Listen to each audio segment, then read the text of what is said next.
नमस्कार दोस्तों, आप लोगों का स्वागत है आज के वीडियो में। जैसा कि डिस्क्लेमर है, the information provide on this channel is for the education information purposes only. It is not considered to be an advice और recommendation of any kind whatsoever. Investment in stock market is subject to market risk. I am not a SEBI registered advisor. Kindly do your own research and consult your financial advisor before investing. The views shared in this video is for the educational purposes only.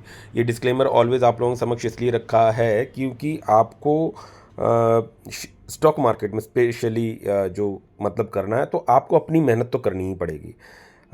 आपको बस ये है कि चीज़ों को दूसरे के हिसाब से सुन सकते हो, समझ सकते हो, बट आपको अपने रिस्क एपेटाइट और अपने पोर्टफोलियो वाइज चीज़ों को देखना आना चाहिए। वो आपको डेवलप करना ही पड़ेगा। तो यहाँ पे जैसे मैं बात करूँ तो मैंने आप लोगों के लिए कल जो अपना व्हाट्सएप ग्रुप है, मतलब जहाँ पे कह सकते हैं कि हम सभी लोग जुड़े रहते हैं, तो उन जगहों पे क्या नाम ज़्यादातर इन्फॉर्मेशन हम लोग एक दूसरे के उस पर एक्सचेंज करते हैं।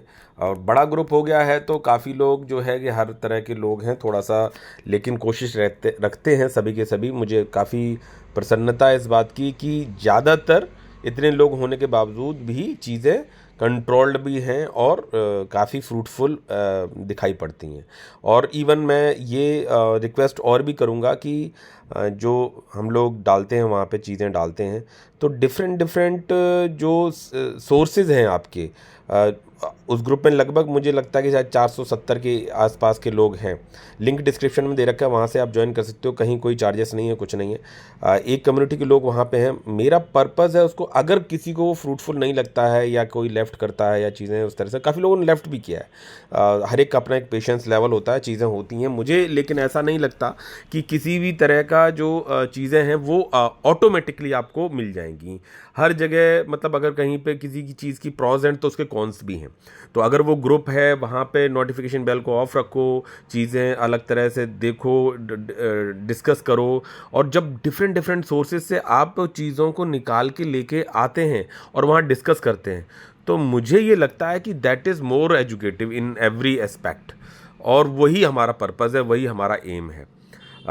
ये बात एक मैं आपको बोल दूं कि स्टॉक मार्केट में जो इतने इन्फ्लुएंसर्स हैं, जैसे मैं अपने आप को इन्फ्लुएंसर नहीं मानता हूं, मैं केवल आपको अपनी बात कहता हूं। मैं कभी कोई बाइंग एंड सेलिंग टिप्स या रिकमेंडेशन नहीं देता हूं। मैं अपनी बात कहता हूं, मैं अपनी गलतियों को बताता हूं, मैं आप लोगों से सीखने की कोशिश करता हूं। तो आपको अपनी जर्नी खुद तय करनी पड़ेगी। वहाँ पे अब जितने इन्फ्लुएंसर्स हैं ये हैं, अगर इतना चीज़ देखो सही है, किसी की कोई चीज़ सही है, किसी के कुछ सही है। यहाँ पे एक से एक दिग्गज बैठे हुए हैं, हर तरह के लोग बैठे हुए हैं। और ऐसे भी बैठे हुए हैं जिन्होंने बहुत पैसा बना भी लिया है, और ऐसे भी लोग बैठे हुए हैं जिन्होंने पैसा नहीं बना पाया। लेकिन इन सब चीज़ों के बीच में ये बात तो है कि इसका ये चीज़ अच्छी लगी, इसका ये चीज़ अच्छी लगी, इसका ये चीज़ अच्छी लगी, और उन सब चीज़ों को हम लोग डिस्कस करते हैं और एक्यूमुलेट करते हैं डिफरेंट डिफरेंट जगहों से। अगर मान के चलो उसमें से कोई एक परफेक्ट बंदा होता कि मैं परफेक्ट हूँ, बड़े बड़े लोग बन गए वहाँ पे, लेकिन वो कह दे कि मैं परफेक्ट हूँ, तो शायद मुझे लगता है वो भगवान की तरह माना जाए और चीज़ें। हाँ, एक प्रोबेबिलिटी पे काम जरूर कर सकता है कि भाई मान के चलो उसका सक्सेस रेशियो पहले 10% का था, 20% का था, फिर 30% का हुआ, 40 का हुआ, 50 का हुआ, 60 का हुआ। लेकिन फिर एक जाके एक लेवल पे स्ट्रगल करेगा और जैसे एफर्ट्स डालेगा वैसी चीज़ें करता है। ये चीज़ें आप लोगों को समझ आनी चाहिए। और वहाँ पे हम चीज़ें कोशिश करते रहते हैं, अपनी चीज़ों को शेयर करते रहते हैं। अब जैसे जो कल मार्केट में गिरावट हुई, अब देखो उस पे टॉपिक पे भी थोड़ा सा मैं बात कर लूँ, उसके बाद पोर्टफोलियो पे चीज़ें डिस्कस करेंगे। जैसे अभी बहुत सारे भविष्यवक्ता मिलेंगे, पंडित जी मिलेंगे, बहुत सारे लोग चार्ट बेसिस पे, कोई टेक्निकल बेसिस पे, कोई ग्लोबल बेसिस पे बहुत सारी चीज़ें कहेगा कि देखो भैया वर्ल्ड वॉर आएगा, ये होगा, फलाना होगा, ढिकाना। भाई कुछ भी पॉसिबल है, ये वर्ल्ड है, यहाँ कुछ भी पॉसिबल है। रातों रात, दिनों दिन कुछ भी हो जाए और होने को ना हो। तो अब इन सब चीज़ों से हम लोग ज़्यादा स्मार्ट बनने की कोशिश में होता क्या है कि या तो रेल छूट जाती है हमारी और हम कोशिश नहीं करते हैं। हम सब जितने भी हैं अभी nowadays, poor class and middle class जो कि डेफिनेशन है, तो ये आज क्या है, आज हम सभी लोग स्ट्रगल कर रहे हैं। कोई थोड़ा ज़्यादा कर रहा है, कोई थोड़ा कम कर रहा है, इतना ही अंतर है। तो स्ट्रगल क्यों कर रहे हैं? क्योंकि because we have not taken the calculated risk. मैंने फिर आपको वर्ड में बोलूंगा कि कैलकुलेटेड रिस्क, और रिस्क एपेटाइट को बढ़ाना सीखो, और रिस्क एपेटाइट के रेशियो के हिसाब से करना सीखो। आपने कोई स्टेप लिया और वो आपके रिस्क एपेटाइट से मान के चलो थोड़ा सा बड़ा था, तो वहां पे और वो गलत बैठ गया, तो आप थोड़ा सा पीछे आ जाओगे। तो अगला डिसीजन आप लोगे उसके लिए थोड़ा पॉज करोगे, रुकोगे, थोड़ा सा आप अपने आप को एनर्जेटिक करोगे, धीरे से मतलब अपने आप को रिचार्ज करोगे, देन फिर अपने दिमाग को दौड़ाओगे, एनालिसिस करोगे कि भैया गलती कहाँ हुई, और फिर आप उससे छोटी रिस्क लेने की कोशिश करोगे। फिर आपका एक कॉन्फिडेंस लेवल बढ़ जाता है, फिर एक हो जाता है ओवर कॉन्फिडेंस लेवल। तो वहां पे भी चीजें नहीं जानी चाहिए, और गलतियां तो होंगी। ये चीजें मतलब मैंने आप बताने सिखाने की कोशिश की। तो उन बातों पे मत जाओ कि इंडिया पाकिस्तान वॉर करेगा, कि क्या करेगा, कौन कहां क्या कर रहा है, क्या नहीं कर रहा। इन सब चीजों के चलते आप एक बात बताओ, जैसे बहुत सारी जगहों पे बहुत सारी चीजें सुनते हो, क्या अंबानी जी ने अपना कंपनी बेच के पूरा इन्वेस्टर हो सकता है, कैश में बैठ जाए आके? जैसे अभी वॉरेन बफेट साहब की बात करूं, उनकी एज भी हो गई यार, वो अब क्या कर रहे हैं, कैसे कर रहे हैं, वो अलग चीज़ें हैं, बहुत सारी चीज़। लेकिन मार्केट में जो इन्वेस्टर होता है, जो इन्वेस्टिंग करता है बढ़, और वहीं से उसने वेल्थ क्रिएट करी है, वो क्या है कि स्टेक को कम ज़्यादा कर लेता है। जल्दी पैसा बन गया। अभी मैं भी तो आपसे यही कह रहा हूँ कि अब जो स्टेप मैंने लिया, अच्छा मैं उल्टी गंगा, मेरा हिसाब उल्टा चल रहा है। मैं जो है पोजिशनल ट्रेड, स्विंग ट्रेड की बात ही मैंने कभी नहीं करी, मैं चाहता ही नहीं था। लेकिन अब एक कंफर्टेबल स्थिति में चीज़ें दिखाई, हालांकि वो देखो कभी नहीं होती हैं प्रैक्टिकली कंफर्टेबल, लेकिन इतना पता है कि मार्केट में अगर कुछ हाहाकार होगा तो भाई, अगर मैं गिरा 10 रुपए नीचे गिरा, तो मार्केट भी जो है कि 8 रुपए, 5 रुपए, 6 रुपए गिरेगा, और वो सबका गिरेगा। अच्छी कंपनी गिरेगी, खराब कंपनी गिरेगी।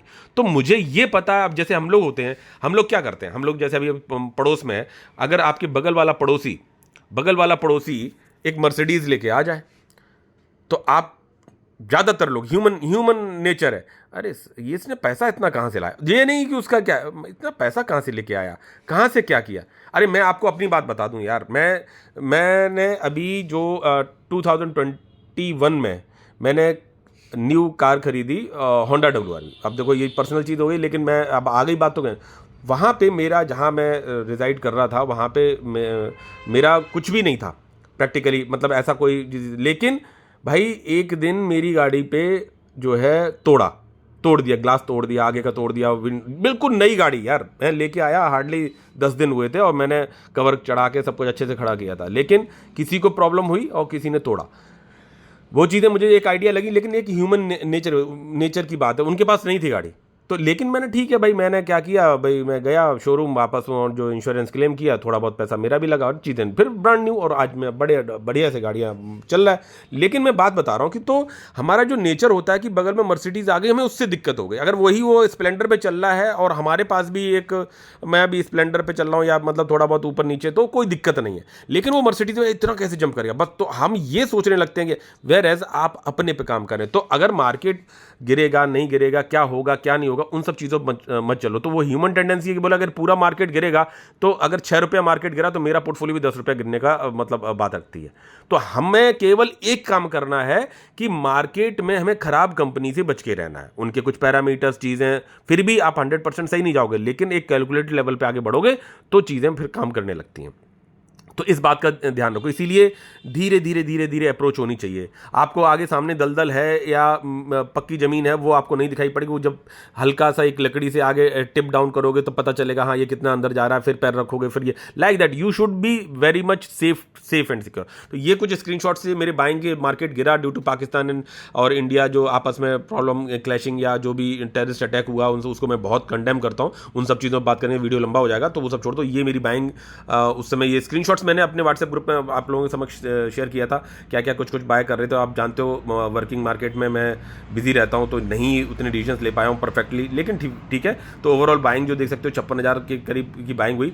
और ये पोर्टफोलियो की गिरावट भी आपको देख सकते हो कि लगभग 143 के आसपास की गिरावट दिखाई पड़ रही थी उस समय, लेकिन बाद में एडजस्ट होता है। तो पोर्टफोलियो मैंने केवल ये स्क्रीनशॉट शेयर करा था उस समय, और बाद में ये जब एडजस्ट हुआ तो ये पोर्टफोलियो में आप देख सकते हो यहाँ पे ये आज टोटल, इसको स्लाइड करके आप जो है ऐसे नीचे स्क्राइब करोगे तो फुल स्क्रीन आ जाएगी। तो 1,31,000 करीब गिरावट दिखाई पड़ रही है। और ये मेरी इन्वेस्टेड वैल्यू नहीं है। नए सब्सक्राइबर्स के लिए मैं ये बात बोलता रहता हूँ कि मेरा जो इन्वेस्टिंग वैल्यू है लगभग 30,90,000 के आसपास है। पोर्टफोलियो में, इवन शायद कम ही होगा, हाँ 30,90,000 के आसपास ही है, बाकी का पैसा ये बना हुआ है। तो और मैं कहीं प्रॉफिट बुक किया तो रीइन्वेस्ट किया, प्रॉफिट बुक किया रीइन्वेस्ट किया, ये सब चीज़ें। अभी पिछले उसमें जो मैंने जो बात करी, जैसे मतलब देखो रिग्रेट तो होगा, पैसा प्रॉफिट बुक किया तब भी होगा, लॉस बुक किया तब भी होगा, ये तो है।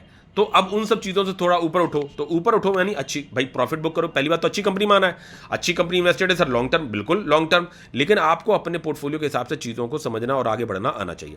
अब जैसे आइसमेक की बात करूँ, यहाँ पे मैंने बेचा, उसके बाद थोड़ा सा ऊपर उठा, लेकिन मैंने किस प्राइस पे बेचा वो भी आप देखो, ठीक है। सिका इंटरप्लांट मेरे प्राइस से ऊपर उठा, ये 697 पे है, मैंने 700 पे बेचा है ये, ठीक है, अच्छे ठीक प्रॉफिट्स में बेचा। मनोरमा में भी दोबारा मैंने प्रॉफिट बुक कर लिया था। आइसमेक की बात करूँ, इसमें भी प्रॉफिट बुक किया है विद इन नो टाइम, और ये 1001 अब बंद हुआ क्लोजिंग, ठीक है। मानते हैं कि जो प्रॉब्लम थी, और उसमें ही माल किसने बेचा भाई, एफआईज ने खरीदा, डीआईज ने खरीदा, सेलर कौन हुए, रिटेल इन्वेस्टर डर गया, बोले ठीक है। अच्छा आप ये बताओ यार कि टाटा है, अडानी है, अंबानी है, बड़े बड़े लोग हैं, उनका पूरा कहाँ लगा है पैसा?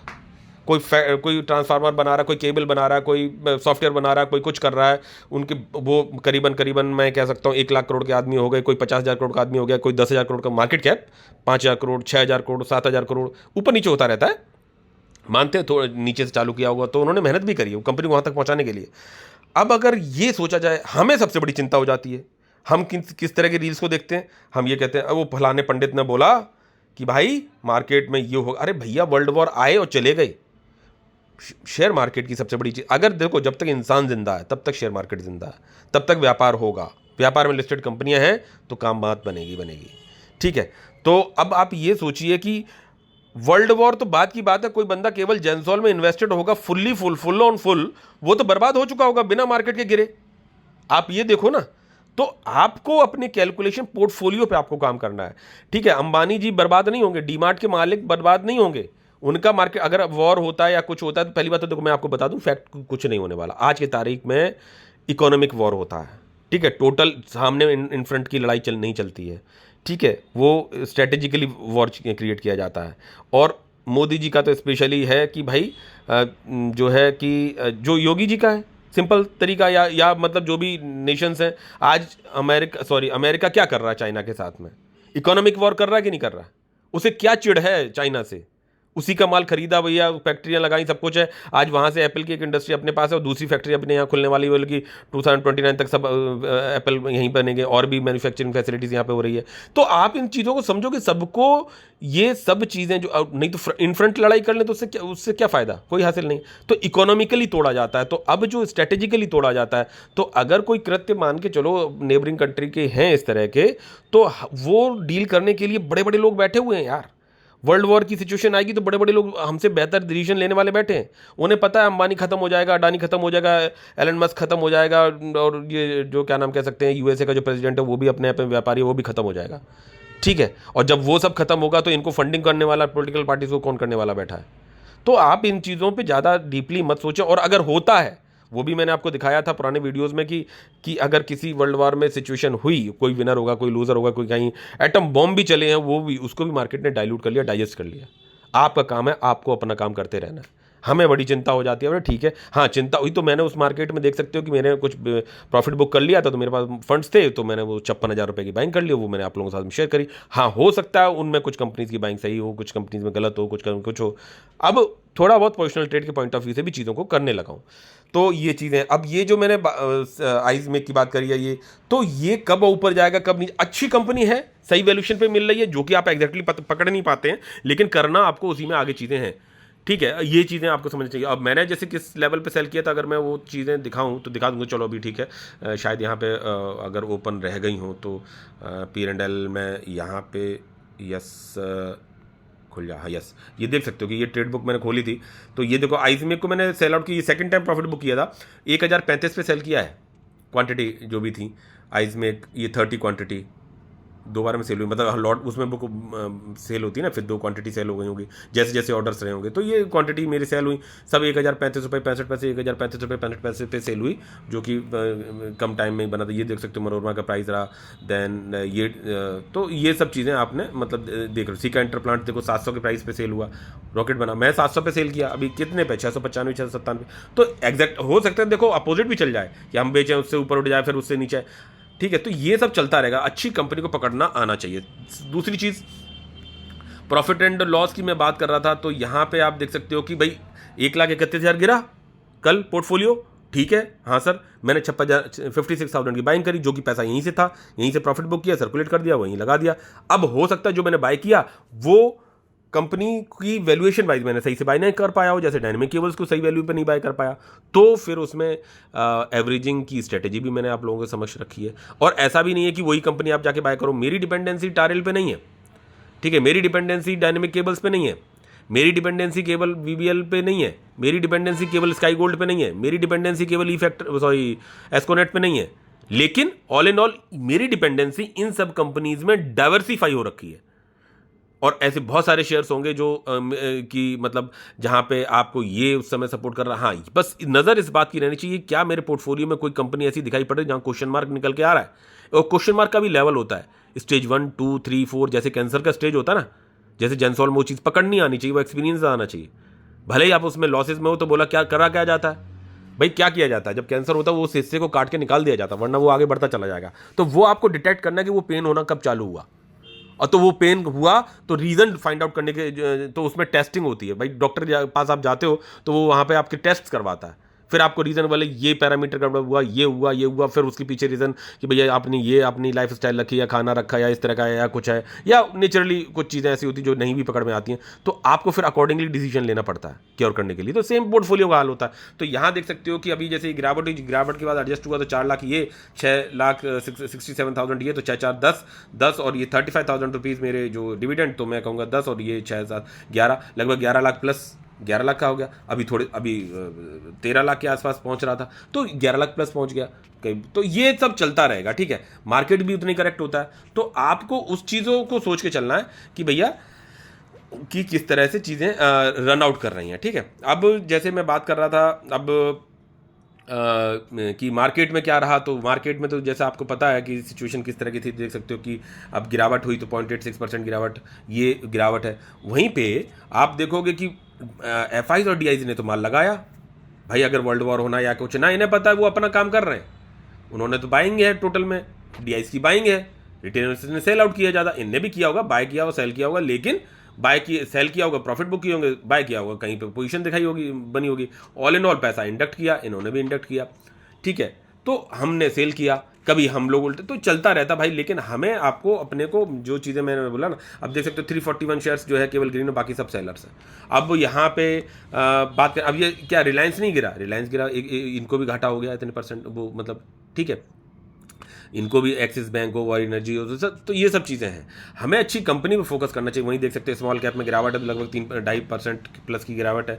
आईटी सेक्टर थोड़ा सा पॉजिटिव रहा, बाकी तो गिरावट है। तो ये सब पे ज़्यादा ध्यान ना दो, बस ये देखते रहो मार्केट किस करवट बैठ रहा है, और जब भी अपॉर्चुनिटीज़ मिले उस समय पर इन्वेस्ट करने का एक मतलब ज़बरदस्ती वाला इन्वेस्टिंग नहीं, कि आपको अपने हिसाब से चीज़ों को करके चलना चाहिए। अब जैसे मेरे फंड्स खत्म हो गए, फिर से खत्म हो गए ना, मैंने री इन्वेस्टिंग कर दी प्रॉफिट बुक करके।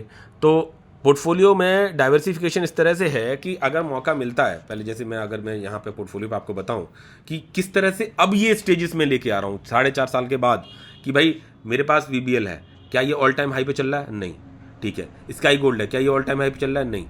केन्स है, एक बार प्रॉफिट बुक कर चुका हूँ, दोबारा से ऑल टाइम हाई पे चल रहा है? नहीं। लेकिन मार्केट ने मान के चलो गिरावट दिखाई, और भी दिखाता गया, मेरे को कंपनी कोई और सही वैल्यूशन दिखाई, मेरे पास फंड्स की कमी है, तो व्हाट आई विल डू कि I will definitely little bit, मैं जो है सॉरी, ये तो स्क्रीनशॉट वाला आ गया यार, सॉरी, ये जो है, क्योंकि इतनी गिरावट थी नहीं ना यहाँ पे। तो ये जो आप देख सकते हो कि तो ये वीबीएल है, स्काई गोल्ड है, इसमें देख सकते हो 26 क्वांटिटी जो मैंने ऐड ऑन किए वो बाय हो गए। अब ये प्राइस देख सकते हो बढ़ते चला जा रहा है धीरे धीरे।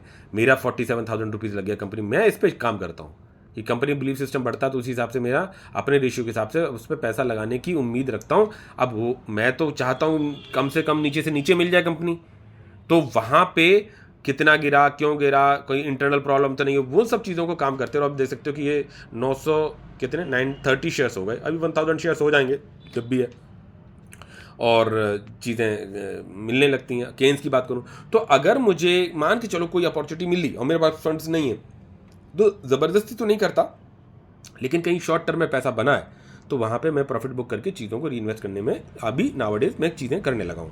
तो नज़र में रहती हैं कंपनीज, हो सकता है पूरे स्टेक को निकालूं या थोड़ा बहुत कम निकालूं, अच्छी वो भी होगी। लोग बेचोगे तब भी क्रिटिसाइज करेंगे, खरीदोगे तब भी बोलेंगे, और तो आप डिसीजंस नहीं ले पाओगे। हाँ, लेकिन एवरी नाउ एंड देन ये चीज़ें करोगे तो बड़ा पैसा भी नहीं बना पाओगे।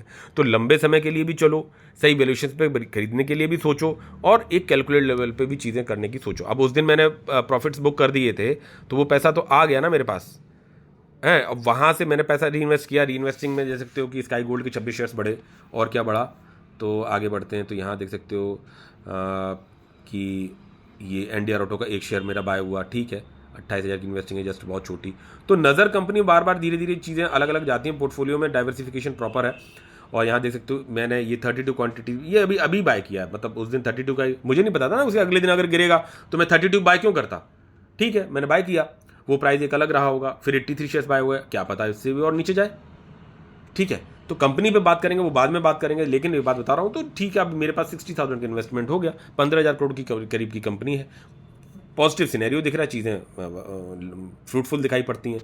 आप हो सकता है कि मैंने इसमें स्टेक अब ये जैसे 60,000 रुपये लग गए, अब इसमें सर अगर ये वैल्यू और नीचे चली गई, 480 पे गया, 490 पे गया, बोला ठीक है, तो व्हाट आई विल डू, चूंकि जो मैं डायनेमिक केबल्स में कर रहा हूँ, क्योंकि आप हर बार सही जाओगे ऐसा नहीं होता है। अब यहाँ पे ये मेरे 288 क्वांटिटी, अब 290 हो गए, 2 शेयर्स मैंने कल भी बाय कर लिए, तो एवरेज होगा ना। अब वो कहोगे सर 746 का प्राइस ले रखा है, इतनी शेयर्स हैं, 2 शेयर से क्या होने वाला है, क्या पता बहुत लंबे समय तक इन्हीं वैल्यूशन के आसपास। अरे भाई, मैंने जो ये दो शेयर्स लिए हैं वो मेरे इस प्राइस से नीचे हैं, और मैं पूरा एक साथ नहीं खरीद रहा हूँ, इस महीने भी खरीद रहा हूँ, अगले महीने भी खरीद। जब तक शेयर कंसोलिडेशन देता रहेगा और इंटरनल दिक्कत नहीं दिखाई पड़ रही और गिरावट है या फिर कंसोलिडेशन है, और I use to buy little bit बशर्ते कंपनी में इंटरनल दिक्कत ना हो और आपका स्टेक आपके पोर्टफोलियो के हिसाब से जस्टिफाई भी करे, ये चीज़ें भी होती हैं। और देख सकते हो 56,000 रुपीज़ नीचे हूँ मैं अभी इसमें, लेकिन धीरे धीरे कर रहा हूँ। अभी ये 746 का एवरेज प्राइस आ गया है मेरा इसमें।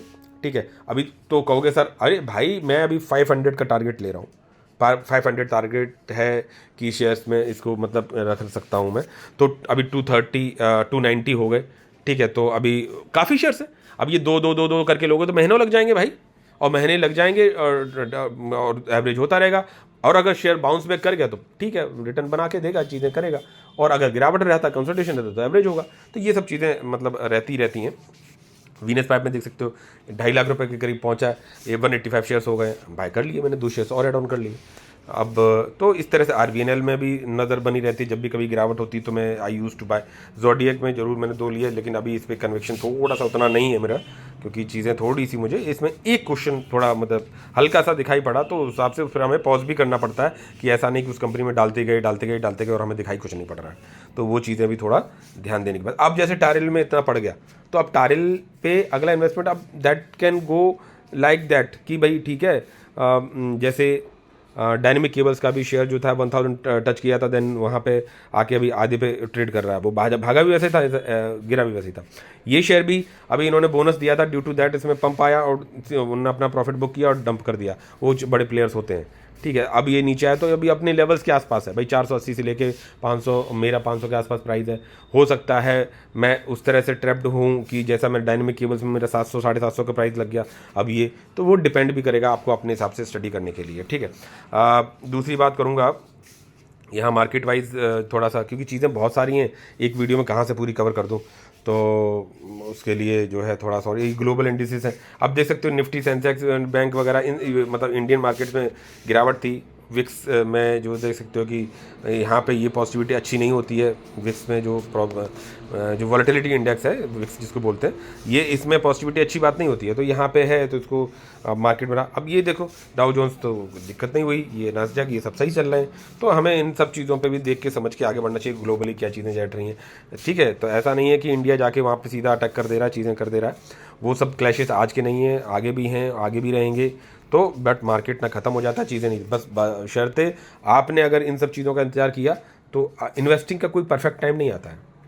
ठीक है, investing is a very long term process, continuously धीरे धीरे धीरे धीरे धीरे धीरे धीरे धीरे और बाद में जाके वो कंपाउंडिंग होने लगती है। ठीक है, तो आपको उस हिसाब से आगे बढ़ना है। अगर आज मेरे को मार्केट 11 लाख रुपए दे रहा है, मैंने जो भी इन्वेस्टिंग की है धीरे धीरे करके की है, तो वो 1 लाख, उसमें बहुत सारी गलतियाँ की, लेकिन जो गलतियाँ मैंने पहले करी हैं, क्या वो गलतियाँ दोबारा मैं करूँगा? हाँ, हो सकता है कोई नई गलती करूँ, या हो सकता है उनमें से एक आध कोई गलती रिपीट हो जाए, बट ये 4 साढ़े 4 साल के दौरान सीखा बहुत कुछ है ना। इसने मुझे सिखाया है ना, मार्केट ने। और आज गिरा हुआ है मार्केट, मतलब एक तरह से कोई हाई लेवल्स पे नहीं चल रहा है, एक नॉर्मल उस पर चल रहा है, ठीक है, वैल्यूएशंस मतलब ठीक ही ठीक है। तो यहाँ पे अगर ये मुझे 11 दे रहा है, तो कहीं ना कहीं मैं कुछ एफर्ट्स लग रहे हैं तभी तो मिल रहा है अपने को, नहीं तो मार्केट गिरा हुआ है, सब लोग नेगेटिव हैं। नया पोर्टफोलियो होता तो डेफिनेटली नेगेटिव होता। तो आप धीरे धीरे धीरे धीरे अप्रोच करते हो और आज भी बाएंगे, तो that will definitely enhance your future returns. तो उन चीज़ों पर भी आपको समझ के चलना चाहिए। दूसरी बात करूँगा, ट्रांसफार्मर रेक्टिफायर से इसके शेयर्स की बात कर रहा था, तो यहाँ पे आप देखोगे तो ये तो देख सकते हो, बुर्ज खलीफा बनाया नीचे भाई इससे क्या ध्यान आ रहा है? इससे आपको ध्यान आ रहा है कौन सा शेयर?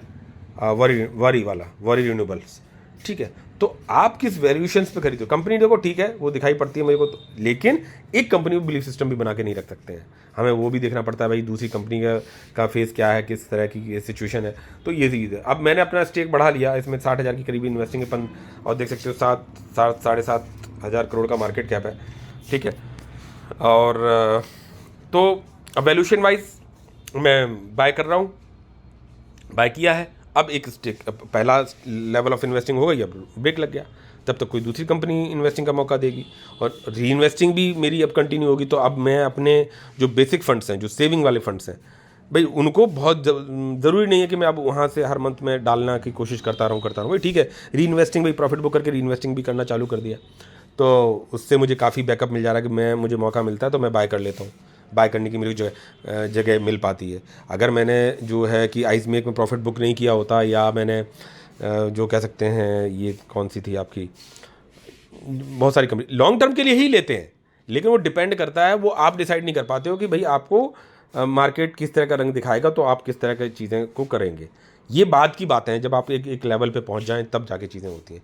तो और यहाँ पे मैं आपको यहाँ दिखाना क्या चाह रहा था यहाँ पे, कि ये अब जैसे बोनस की न्यूज़ थी, तो न्यूज़ बेस भी चीज़ें नहीं करते। अब ये देख सकते हो, बोनस की न्यूज़ आई थी यहाँ पे, और उसके बाद पंप किया, ये किया, और बेच के निकल गए। थोड़े दिनों में पैसा 20-25-30-50% बना लिया, ठीक है। 1000 पे पहुँचा दिया, 500 का शेयर 1000 पे पहुँचा दिया वापस, फिर अभी उन्हीं लेवल्स पे ट्रेड कर रहा है।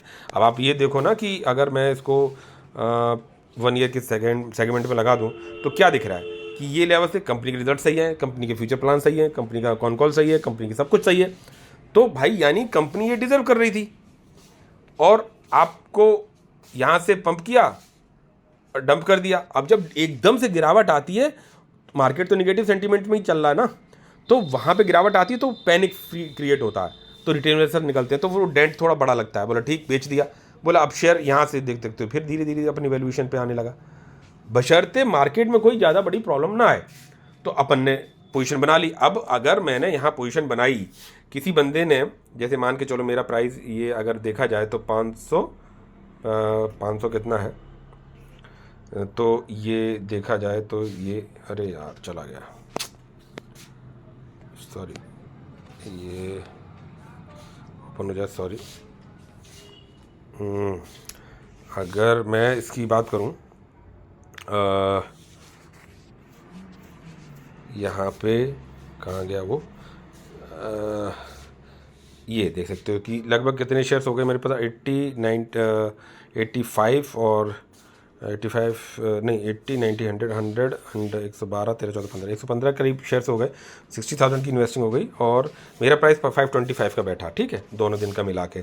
अब ये 525 पे जो प्राइस बैठा, तो अब आप इस चार्ट को थोड़ा देखें। कंपनी के बारे में ज़्यादा डीप नहीं पढ़ रहा हूँ मैं, जनरली बता रहा हूँ, और ना कोई रिकमेंडेशन ना टिप है, मैं किस तरह से अप्रोच करता हूँ वो चीज़ें बता रहा हूँ, ठीक है। तो आप यहाँ देखेंगे कि 525 का प्राइस अगर पहले कब रहा, तो ये तो 3 की लाइन में है, ये यहाँ पे 4 है, देन यहाँ पे देख सकते हो ये और ऊपर गया 511, देन आगे, और ये यहाँ पे करीबन रहा है, करीबन यहाँ पे जाके मान लो तो दिसंबर के आसपास, दिसंबर 2024 के आसपास जो है इसका मतलब प्राइस जो है 520 के आसपास तब था, और ऑल टाइम हाई पे चीज़ें थी उस समय इसकी, ठीक है।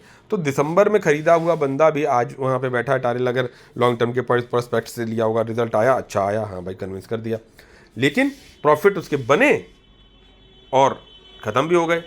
तो आपको इन सब अपॉर्चुनिटीज़ को भी ग्रैब करना आना चाहिए। भैया ठीक है, मेरा इन्वेस्टमेंट इसमें उसी लेवल का है कि मैं लॉन्ग टर्म भी चल सकता हूँ और शॉर्ट टर्म में भी अगर बात बन गई, मान के चलो मैं इसी तारीख में आया था यहाँ पे और पैसा बना, तो विद इन नो टाइम बना, तो अच्छी कंपनी में ही तो करोगे ना प्रॉफिट बुक। भाई कंपनी तो आप अच्छी ले रहे हो, जैसे आइजमेक को मैंने 2 बार प्रॉफिट बुक किया, मनोरमा में 2 बार किया, केन्स में 1 बार कर चुका हूँ चीज़ें। तो आपको अच्छी कंपनी भी शहीद करनी पड़ती है अगर पोजिशनल ट्रेड के पॉइंट ऑफ व्यू से भी चीज़ों को करोगे। और कभी कभी ऐसा भी होता है, जैसे कि डायनेमिक केबल की बात करूँ, लंबे इन्वेस्टमेंट के पॉइंट ऑफ व्यू से लाया हूँ या चीज़ें करी हैं, तो वो भी लगाव, जैसे ऐसा नहीं रखना चाहिए कि भाई मैं तो सब कुछ इसी के साथ ही अब करूँगा, ऐसा नहीं, जिद भी नहीं पालते, मार्केट में फ्लेक्सिबल रहना पड़ता है। तो यहाँ पे भाई ठीक है, प्रॉफिट बुक कर लिया, किसी का पैसा, अब यहाँ पे किसी ने कम समय में पैसा बना लिया, और हाँ कंपाउंडिंग का एक लेवल अलग होता है, वो एक अलग तरीका है, ठीक है। तो और यहाँ पे वापस अब मैंने पोजीशन यहाँ बनाई, ठीक है, मुझे कंपनी ठीक लगी और मुझे ये बोनस की वजह से मामला था, ठीक है, लेट इट बी। तो हमें कंपनी के हिसाब से चलना है। अब कंपनी को पढ़ना है तो आपको बहुत सारी चीज़ें देखनी पड़ेंगी, समझनी पड़ेंगी, क्या है आपके पास। यहाँ पे मैंने इसका कॉन कॉल वगैरह, ये एनुअल रिपोर्ट वगैरह पढ़ी और देखा, तो ये सब चीज़ों पे आप देख सकते हो कि अगर कंपनी के पढ़ने की बात के पॉइंट ऑफ व्यू से जाएंगे तो आप जाके इसे डाउनलोड करके देख सकते हो। मैं इस पर बात करूँगा तो वीडियो बहुत लंबा हो जाएगा। 5,000 करोड़ का इनका भी ऑर्डर बुक है, और भी चीज़ें हैं। 20,000 करोड़ के इनका पाइपलाइन में जो है बात चल रही है, वहाँ से कुछ 8,000 करोड़ करीब ऑर्डर मिलेगा। ऑपरेटिंग प्रॉफिट मार्जिन जो अभी 16% पे लेके बढ़ा के 16% पे लाए हैं, अभी उसको 70% पे ले जाने की पूरे फाइनेंशियल ईयर में टारगेट है। तो चीज़ें बढ़ेंगी ना, वो चींटी की तरह धीरे धीरे, टॉर्टोइस की तरह पे आप डेवलपमेंट कर रहे हैं। और एक दिन खरगोश और कछुए वाली कहानी है कि भाई वो बंदा प्रमोटर धीरे धीरे अपने कंपनी को कहाँ से लेके कहाँ तक अब इसकी जर्नी दिखाई जाए। तो ये देख सकते हो आप कि आसान थोड़ी ना होता है। अब ये जैसे यहाँ पे आप देखो कि जर्नी इसकी देखो दिखा रखी है कि 1993 से मतलब जन्म लिया, ठीक है, यहाँ गए, यहाँ गए, यहाँ गए, यहाँ गए। कंपनी को तो विजनरी होना पड़ता है ना, और ज़रूरी नहीं है चीज़ें चल जाएं। और देख सकते हो कि धीरे धीरे धीरे धीरे अपने आप को कहाँ तक 2024 तक